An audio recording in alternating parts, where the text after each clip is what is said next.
So good morning everyone. So we'll start our second lecture on algorithms, and today's topic will be recursion. So I'm sure you encountered recursion before in some regard, but so we'll do. It's going to be one of our tools. Basically, it's just one more tool how to solve problems. Often it's a very efficient. It gives you a very quick solution. Good for interviews, good for sort of short concepts, short prototypes. Actually, it turns out it's not so great in real life production. Oftentimes projects prohibit recursion. There's some reasons for that, actually, but recursion is very powerful to get a good, get a solution, right? So again, well, I guess we can start with Google. Let's go with Google. I'll go with Google today and see if they still provide this. If you go, you search for recursion, right? It's an old joke from Google, right? Did you mean recursion? Of course, right? So, right? And then you keep looking for that, right? So it's like the mirror image. You keep looking at the same thing again, and again, right? So if you look for recursion, and did you mean recursion? And so we keep going, right? So yeah. So this is when Google was still kind of, had some fun. So yeah, so also if you are taking a course on a compiler design, right, and you have a prerequisite is same course, right, and then you end up in an infinite loop, right? So actually loops and recursion have some similarities, right? Regular iterative loops, which are I think easier to start with, I guess, right? Looping, right? So there is oftentimes recursion can be written as loop. And in fact, all problems you can solve with recursion can be also solved with your regular constructions, your loops, your ifs, right? Your regular iterative constructions. So with that said, let's get started, right? So recursion, right? Idea is you invoke the thing itself. So you solve the problem by looking at the same problem, but it should be smaller set of the problem. You do the same approach, same function, same method, same approach, but hopefully that the problem size is smaller, right? So how many of you are familiar with inductive proofs? Anyone? You've done some inductive proofs, right? So it's actually kind of similar, right? With inductive proofs, you usually have a base case, right? And then you prove it. What happens if something is true? Then we prove it for n plus 1. n is true. We assume n is true, and we prove it for n plus 1, right?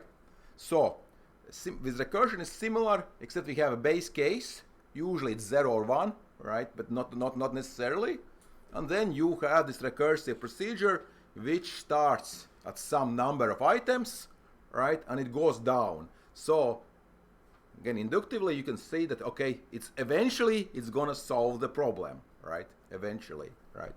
So let's take a look at some examples, right? So, and again, it's in practice, most of these things we look at actually should be solved as a for loops. The thing is, recursive solutions give you elegant, nice, it will be tighter, more compact looking, easier to read maybe for some, right? Again, because, well, one of the main reasons is because you can blow up the memory, basically. You can have what we call stack overflow, right? So we could overflow our stacks, right? So recursion depth exceeded, right? Yeah. In fact, also Python does not optimize tail recursion. That's another thing. So, right. So let's start to look a silly example, right? We want to implement a power function. You guys see everything? Yeah. So power function, how do we define a power function, right? You raise x to some power, right? X to the 2, x to x squared, x cubed, x to the 4th, x to the whatever, right? So function has two parameters, right? X and n, a or b, whatever, but x and n, right? So, and we can define this. Obviously, you could say we can do this with a loop, obviously, right? But we'll do this recursively. We're gonna define a base case. It's 1, right? If x to the power of 0, 5 to the power of 0 is 1. 5 million to the power of 0 is 1, right? So that's a base case, right? So, and then, well, how do we define the recursion, this recursive step? Well, the solution is recursively it's x times power of the previous one, basically, right? So x, just simple algebra, right? X to the power of 5 is same as x times x to the power of 5 minus 1, x times, no, x to the fourth, right? You know, simple algebra, right? So, and that's, we can implement this. Let's implement this, right? So recursive algorithm, right? Right? So again, of course, obviously we could just do it this way, right? We can do it the hard way, right? So our base case, right? That's our base case, right? And so we are gonna try to reduce this to simpler, like a simple problem. And go down. Eventually, we'll go down to the base case. So again, 2 to the 0, right? And this is our basic naive. Again, this is not a very efficient function, right? Just warning you, but basic power, so I call it basic power, right? We have our base, right? And we have two cases. In fact, well, let's test it first. Let's test it. Let's test it. Since I am already, let's test it. Let's test it. Let's test it. Yeah. And of course, my copilot gives me a nice example. It should be 256, right? Let's see if it happens, but if it actually works. Or assert. I'll do this. Actually, let's assert. Let's assert it works, right? Yeah. We'll do an assertion, right? Assert. Come on, yeah. Assert basic power and comma. Test case 1 failed, right? Okay, right. This is assert, right? So this is sometimes good to, if you write your code in Python, to include some assertions, right? Some basic sanity checks, right? If you have an error here, right, something is gone really wrong. You should probably not continue your program, right? So, you know, you don't know what's going to happen, right? So, okay, let's take a look, right? And I can, of course, now we can say print indeed print, right? Print indeed, indeed, yeah, okay, all right. So, indeed, 2 to the 8 is 256. So it works. So my recursive function works. So the recursive call is here, right? Because we're calling ourselves, right? So again, so hopefully this simple example, you can see that this function, well, again, there's some disclaimers here, right? Is this going to be a universal function? So if you remember your powers, right? Is this going to be work for everything? Well, it works only for what? As the comment, as the docstring says. So the power has to be what?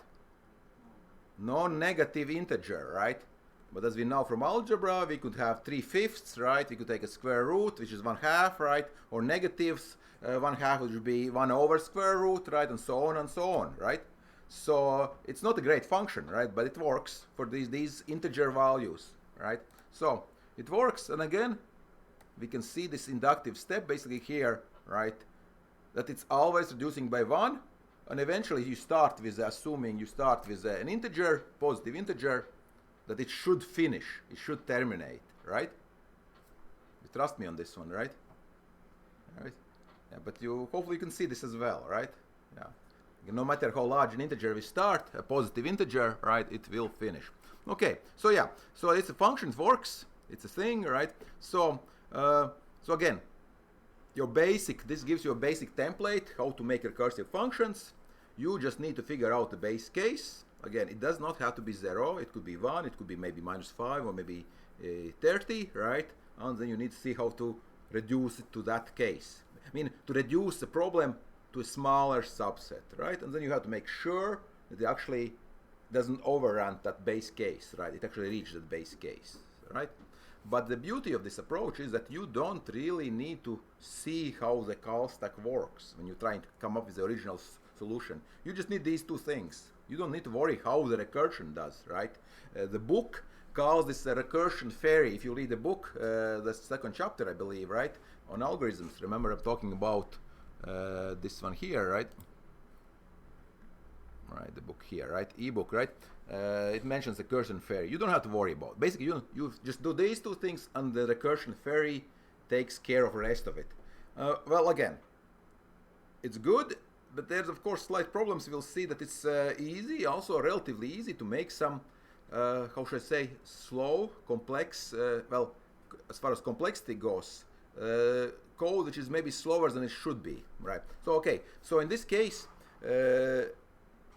we can kind of see that it's gonna, how many calls are gonna happen here? Well, let's do a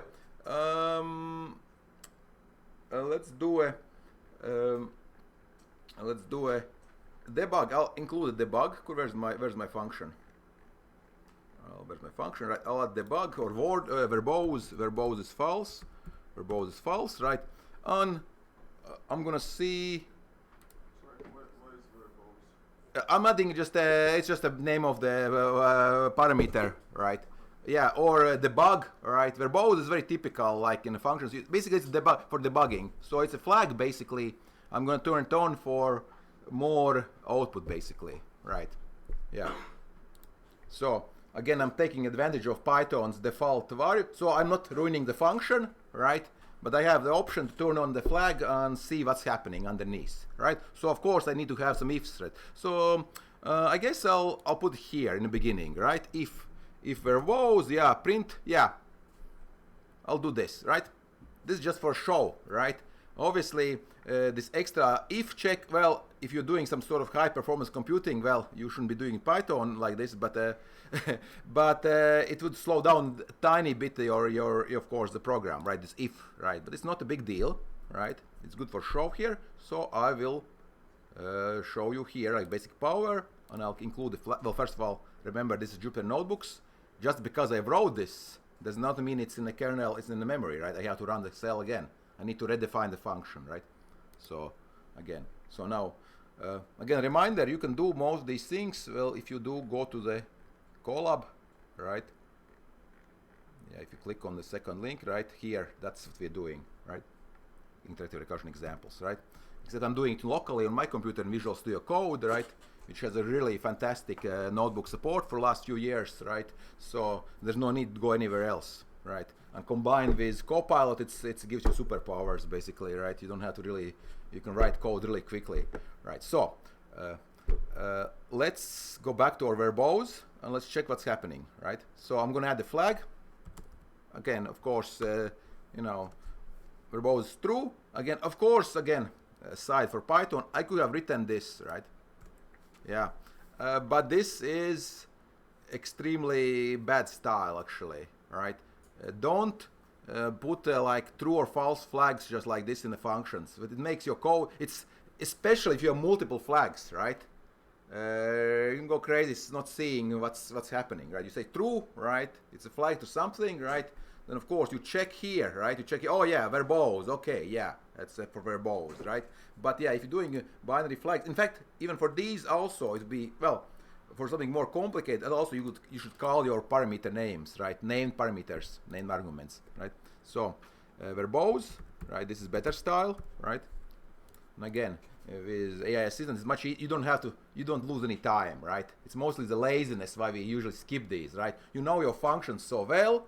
You write all these flags, you know your names at the time, you're drinking coffee, you know everything in your head, right? But then a couple days later, you're reading this code. Okay, what was that flag? And you lose like maybe half a minute, right? Picking it up, and you know, and you keep doing it over and over, and you lose time and efficiency, basically, right? So that's just for writing code. So let's take a look on. Actually, verbose is true. Ah, yeah, right. And of course, why did only I get one? So who can tell me? Yeah. Who can tell me why I only got one computing 2 to the 8, but I didn't get the full call stack? Because it doesn't call verbose in the... Yes. Oh, very good, very good. You picked up on this. Right. So, what's the solution? What should I do here? Just add verbose. Yes, and verbose is verbose, right? Verbose is verbose, right? And that's basically allowed, right? Yeah.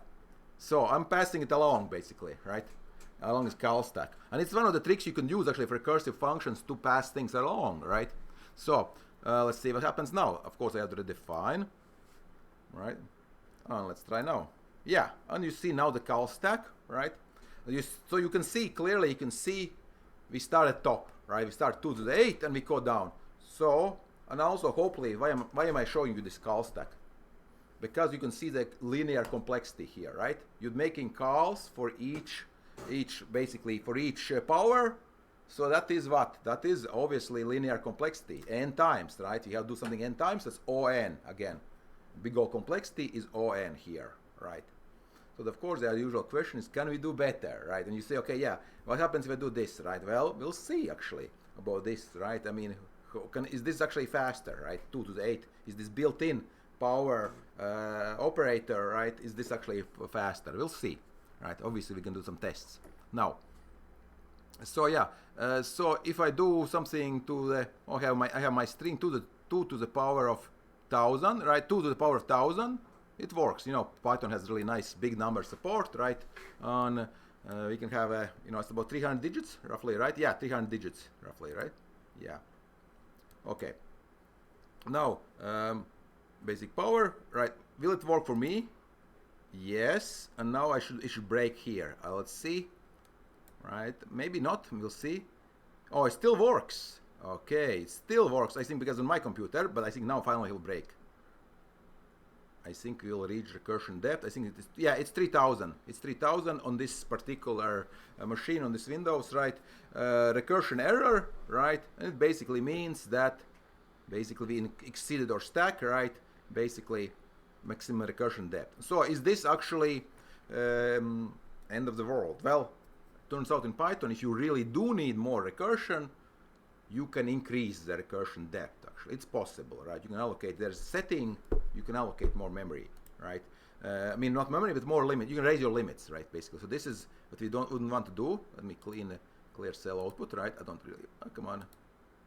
Clear. Oh, not copy. Clear. Okay, yeah.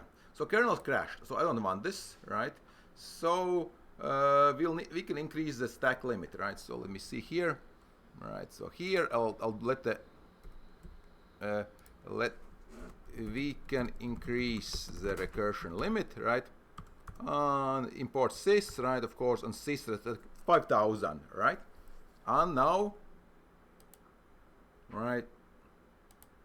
And it works, magic, right? So yeah, if it's not like you see, okay, it seems like you're almost there, right? Then you can increase this limit. But what happens if you don't really know how many things you'll have to do? Like you can't really set, I mean, you could write a function like if there's a recursion error, catch the error, and then set the recursion limit, keep increasing the limit. Kind of silly way of solving, kind of like meta solving. Yeah, I mean, it's possible, but no, that's not a good approach, right? I mean, it will be really quick and dirty approach. So, so this could solve the problem for small, yeah, but obviously, you know, for larger values it will not be. Yeah. Okay, now so let's time it, see how bad is it. So 2 to the 1000, we're gonna call it basic power on, yeah, okay, I left by default the flag. If you check this here, right, I made this. Okay, where's my, come on, why is that? Why don't I see basic power? Oh, because I guess it's not in pickup. Where's my basic power? Here, right? Yeah. And my verbose flag is false, right? So I don't have to worry about it. That's why I could call it like before, right? I added this new parameter, but since it's false, it doesn't do anything, so I did not affect my code written before. Another tip, like if you need something added, use these default parameters if your language lets you do it. Like most languages have these default parameters. JavaScript has it, Python has it, Scala has it. You'll see there's some problems with C++, but many languages have this type of option. So you can modify the code without breaking things, right? So, hopefully, right? So, time it 330 microseconds, and I want to time the basic one, right?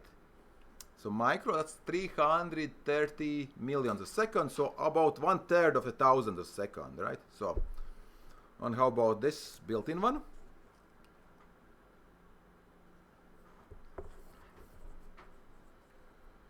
Yeah, 809. So it's about roughly 400 times faster. Yeah, roughly 400 times faster, right? Okay, so not great, not terrible, right? But so let's see if we can do anything better. Actually, improve it, right? So microseconds, of course, we have our getting out of bed speed. So yeah, we can see this is 330. So this should be about, well, we would expect 330 microseconds. Right, let's take a look. Yeah, roughly about 30 plus minus 3 microseconds standard deviation. Yeah, so it is linear, obviously, right? We already saw this again. We're not proving it is linear, but it certainly looks linear. Okay, now to time it, nanoseconds. Again, we're checking the getting out of the bed speed.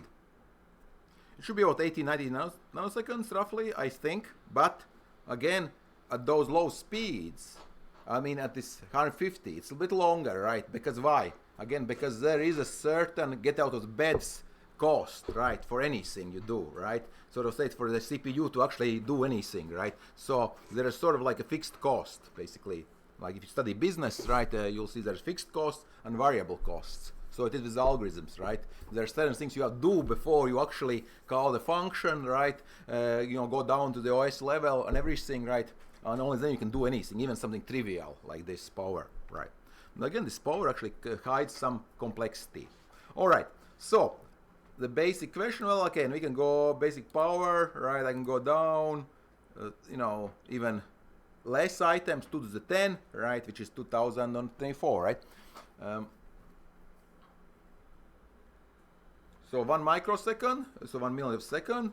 And yeah, seems like it's getting faster actually, right? Because recursion calls actually, right? And this one should be still, I'm gonna say it's gonna be it's not gonna be 15 nanoseconds. It's gonna be like 50 nanoseconds, I think, roughly. Maybe even a little more. No, 10 nanoseconds. Actually, I was wrong. Actually, it was really fast. Actually, maybe. Well, it's possible also. This seems extremely fast. So it's 1 billionth of a second, right? It made 100 million loops, right? 700 million loops, right? It's possible.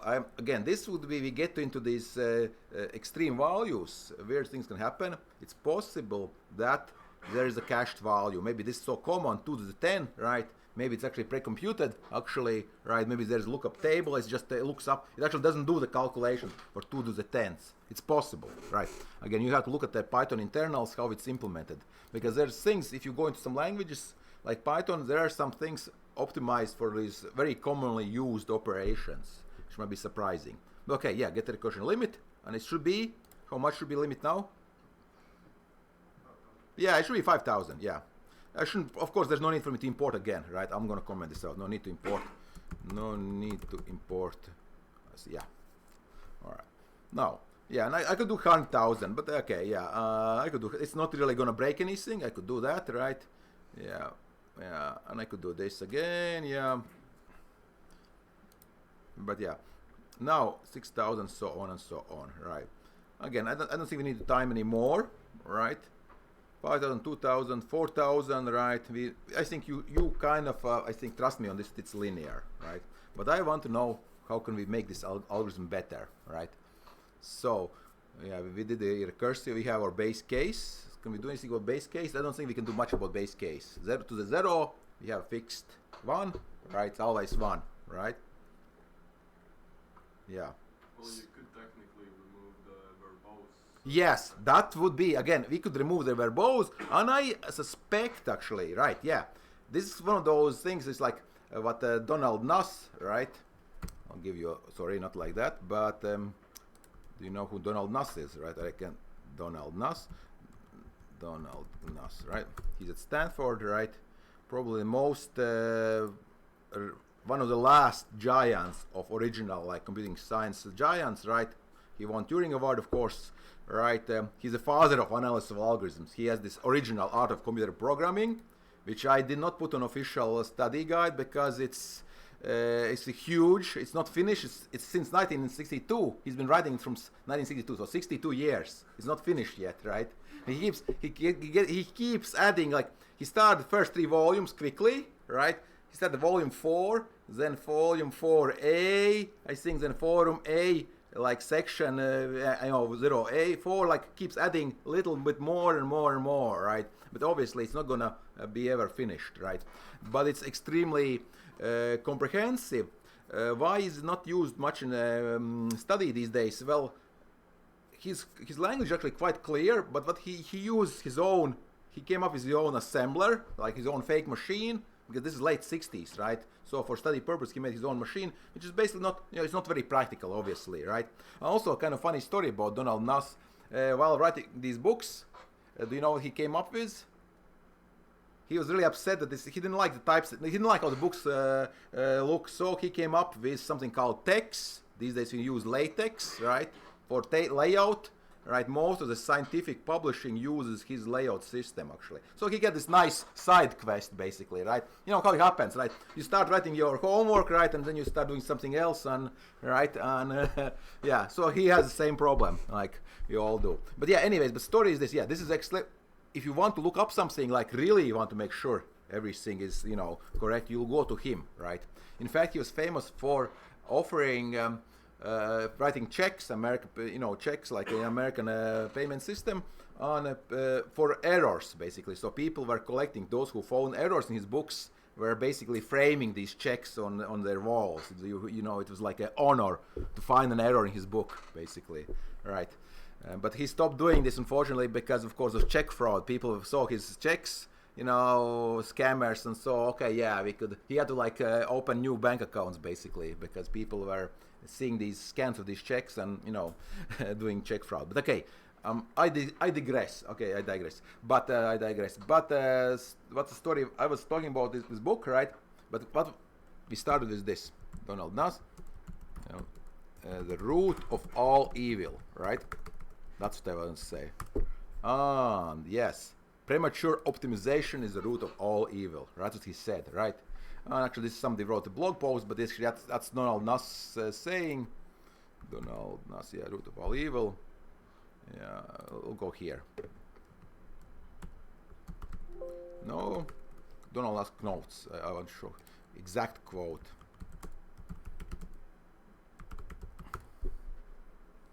Brainy quote with, oh, I don't know. Maybe he'll go here. Oh my God, I'm not human. Okay. Yeah. Must be seen to be believed. Yeah. Yeah. Oh, he's using Ubuntu. Okay, good. Yeah, all right. Yeah, I like his approach also to managing emails. What he does is he works in batch mode. I think every 3 months he checks email, basically, and then he returns. You know, so, you know, he doesn't have to worry about it, basically, right? He has that power, right? Most of us don't have this type of luxury anymore, right? To check email every 3 months, right? So, oh, come on, I want to find this. No, premature. Oh, it's not here. It's not here. Not in these. I want to find exact quote.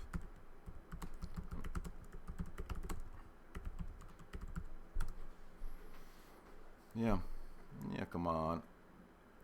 Yeah. Yeah, okay, this is what he said. This is Wikipedia quote, right? Come on. Yeah. So, okay, I guess this is the exact quote, right? Yeah. So the premature optimization root of all evil. That's what's happening is this. Yeah. Oftentimes, when writing on a program, we might get stuck on this side quest of we see this function, we could make this a little bit faster, right? We have these tiny optimizations, right? Yeah. And basically, we spend too much time on that and not doing the whole big program, basically, right? But of course, it's like one of those things. Like there are some opportunities to really do some optimization, right? So verbose here, it could help, and obviously, if it's critical part, right, you should take it off, right? It's just a single if statement. But most time, it's not going to be that important as far as complexity goes, right? It's not going to make that big a difference, right? So. Yeah, so this is one of those cases, basically, right? So we can test it actually, but we can test it. We have time, right? We can test it. Yeah, we can test how much of difference it makes, right? So let's take a look actually, right? I'm gonna be very lazy. I'm just gonna make go up. Let's test it. Where is my function? I should probably add some chapter markings for this one. Examples. Yes. Okay, let me put some. You start me on a side quest here, right? So, okay, basic naive function. On this is how many? This is how many? 2, right? Okay. And I'll do a markdown. Basic naive power function without verbose. Okay, and of course, Copilot already knows what I want to do, but I will do it here, right? Define basic power, no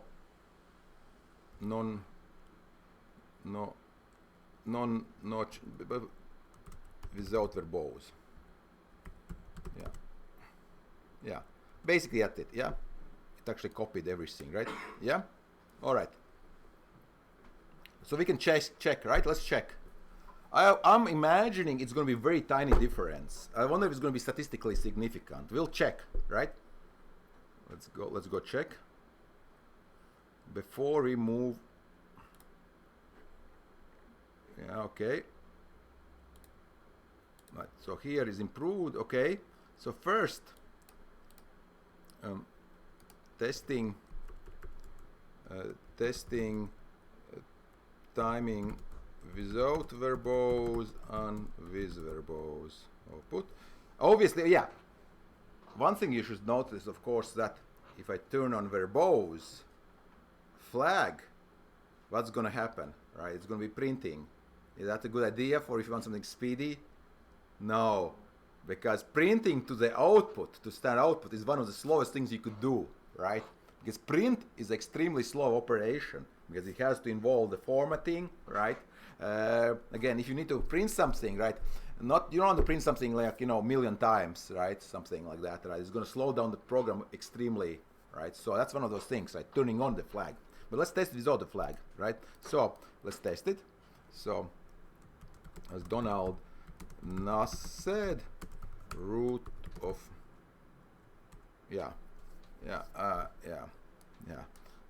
and of course we test this tiny optimization now, right now. Okay, right, so yeah, because before the break, so let's do it, time it. We'll do it for what, 1000? Let's do it for 1000. Time it, basic, power 1600. Let's do 1000 for now, right? I don't know why it wants 1600, 16,000. I'll do 1000. Yeah. It should be what? Forget now, we'll see. 300, yeah, roughly. Still, I think almost exactly like that, right? On basic power without verbose, right? My ID tells me I have that, and of course 2000. Let's see. So we'll see how much difference makes. Yeah, it makes difference. Not relatively. I'd say about what, 15% roughly. That's pretty significant. Again, remember it's fixed. I mean, it should be okay. Let's do it for 10,000, right?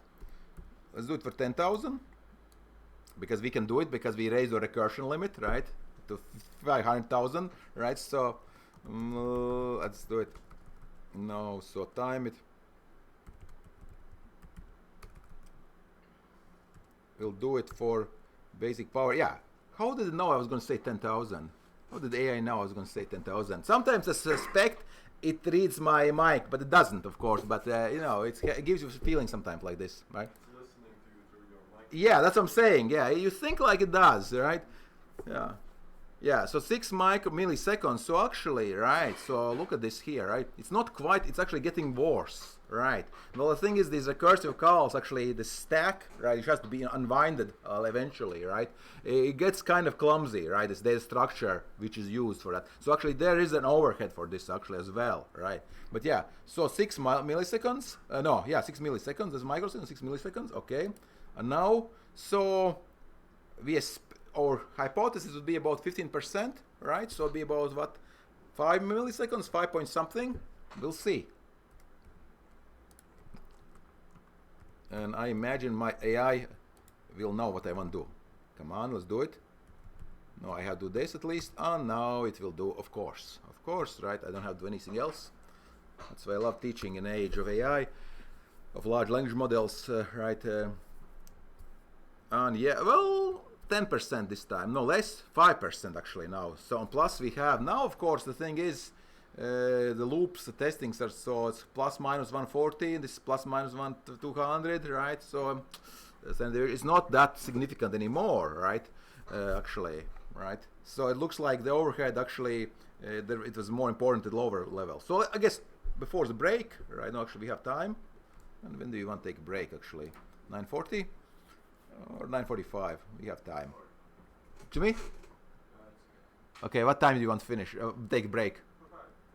45. Let's do 1:45. Yeah, we still have time. So, because we want to check the improved function. So let's do that.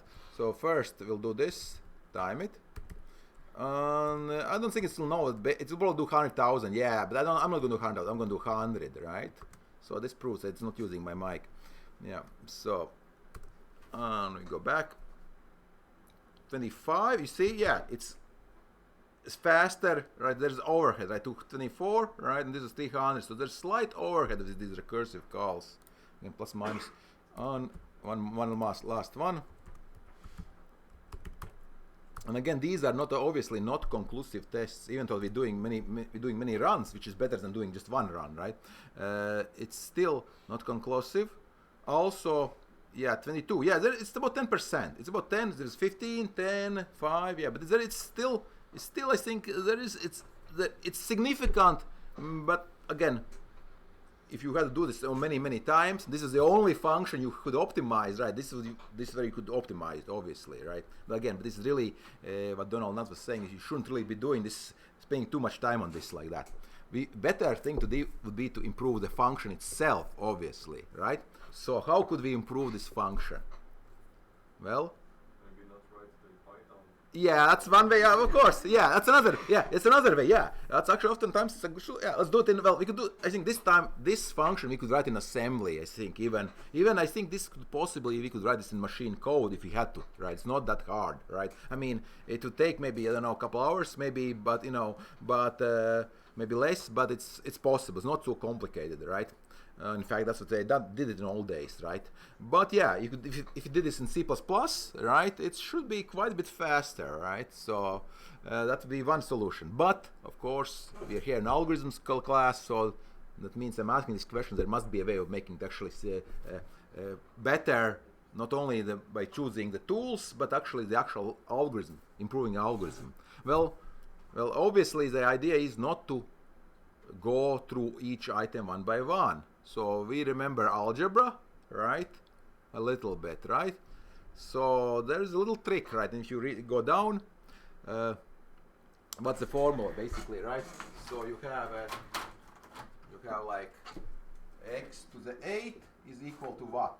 Right? We did this is our recursive call, x times x, 8 minus 1, right? That's one way approach, but there's another approach, right? X to the 8 equals to x4, 2. X4, yeah, 2, right, exactly, right. No, it's going to be like this, right? Yeah. Yeah, which is of course x4. So that gives you the idea for the improved algorithm. So what happens is we could just make the recursive calls not to the one less, but make recursive calls to these individual ones. Right. And so this is one of the key ideas for making a good recursive algorithm, right? If you can go down, make the recursive call go down much faster, right?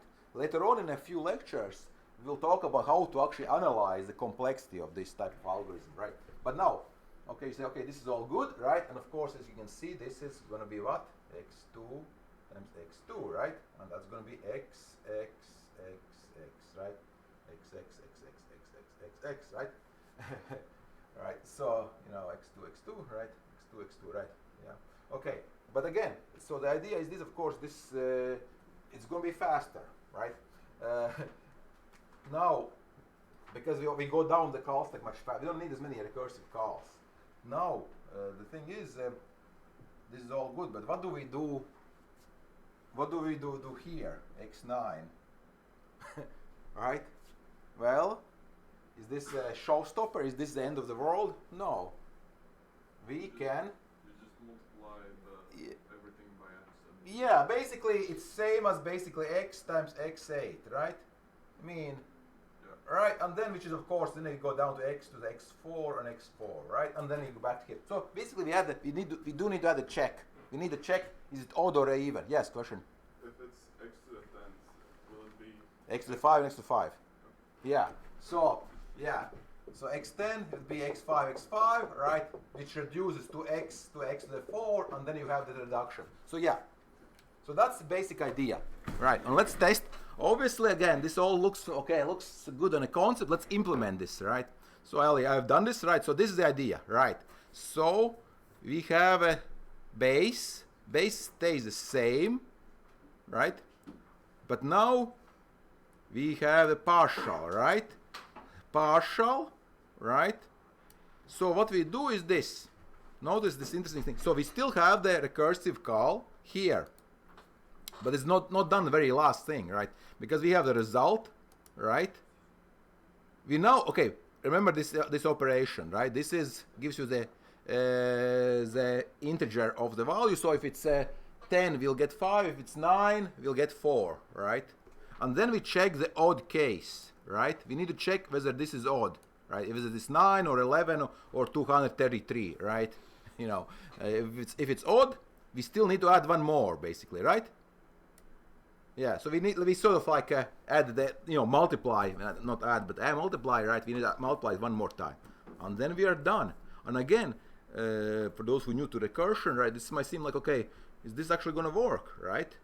Well, again, we don't have to worry exactly how power the cost. We don't have to see all the operations in the power stack. All we know is this should work, right?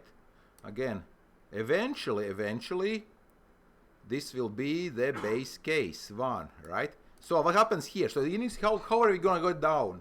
So if this is 1, right? 1 divided by 2, right? Floor is going to be, basically you're going to get the floor 0, right? So we're going to have our base case. So it's going to stop. We don't have to do anything else here. Let's take a look. Does this actually work? Maybe, you know. And then afterwards we'll see if it's actually fast. Well, of course it doesn't support it, right? That's fine, but let's test it. Assert it works. Assert it works. Yeah, notice how will it work on print. Yeah, indeed. Oh, okay, so it works. How about one more test? And now that's not enough. Now test with 9. Come on, assert. No, assert, right? It didn't pick up. Yeah. Right.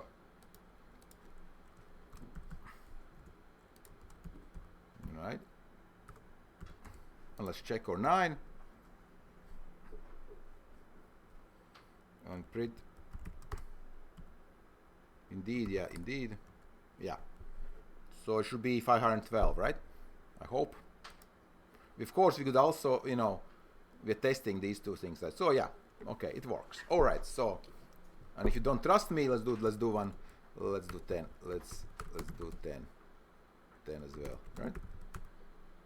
Yeah. Look how smart this. It knows that 10 is even. Okay, AI knows that. Well, it doesn't know it, but it pretends it does. Okay, so it works. All right. So it's 9:45. We'll take a break, but we will want to see if this is actually better after the break. Well, hopefully you can see that it should be better, right? All right. We'll test empirically. So we'll continue at 10. Yeah. Any questions so far? No?